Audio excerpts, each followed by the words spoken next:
নমস্কাৰ বন্ধু বান্ধৱীসকল, আপোনালোক সকলোকে বাবানী ব্লগ চেনেললৈ স্বাগতম। আজি আমাৰ সম্পৰ্কীয় মামা এজনৰ ঘৰত আমাক ভাত খোৱাৰ নিমন্ত্ৰণ দিছে। সেয়েহে আমি ওলাইছোঁ ভাত খোৱাৰ নিমন্ত্ৰণ ৰক্ষা কৰিবলৈ। এতিয়া বৰ্তমান সময় 8 বাজি গ'ল। ৰাস্তাত বিশেষ গাড়ী দেখা নাই, কিন্তু চাওঁ আগত গৈ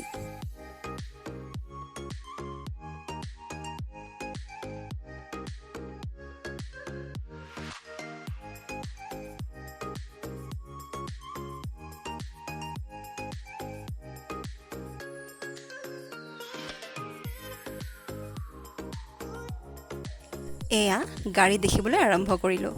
লাহে লাহে আগৰ ফালে বা কি হয়।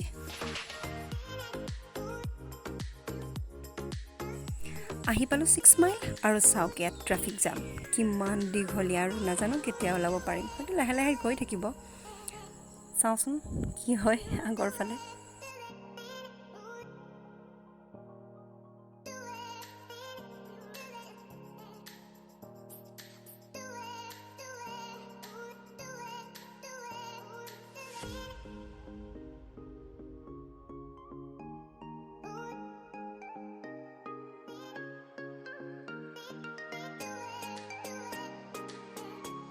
বহু সময় ৰোৱাৰ পিছত ট্ৰাফিক জামৰ পৰা ওলালোঁ।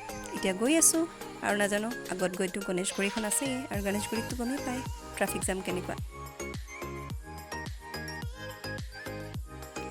এয়া আকৌ পাই গ'লোঁ ট্ৰাফিক জাম, কিন্তু এবাৰ গণেশগুৰিত নহয়, এয়া ডাউন টাউনৰ ফ্ৰণ্টত।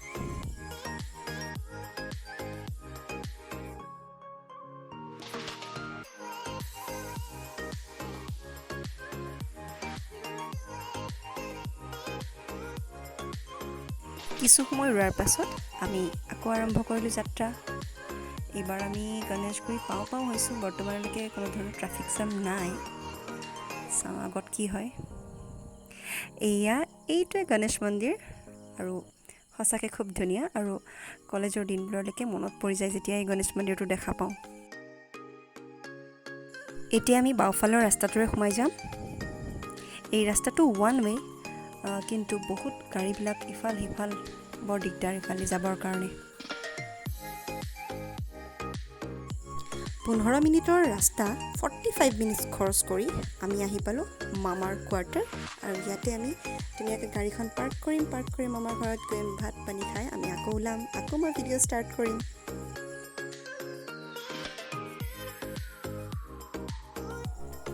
ঘড়ীত 12 বাজিবৰ হ'ল আৰু আমি হ'লোঁ ঘৰমুৱা।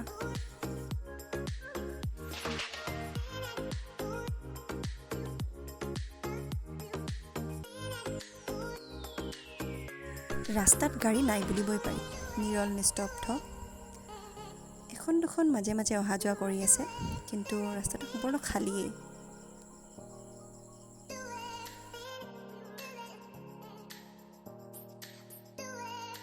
বন্ধু বান্ধৱীসকল, আজিৰ ব্লগটো মই ইয়াতেই শেষ কৰিলোঁ।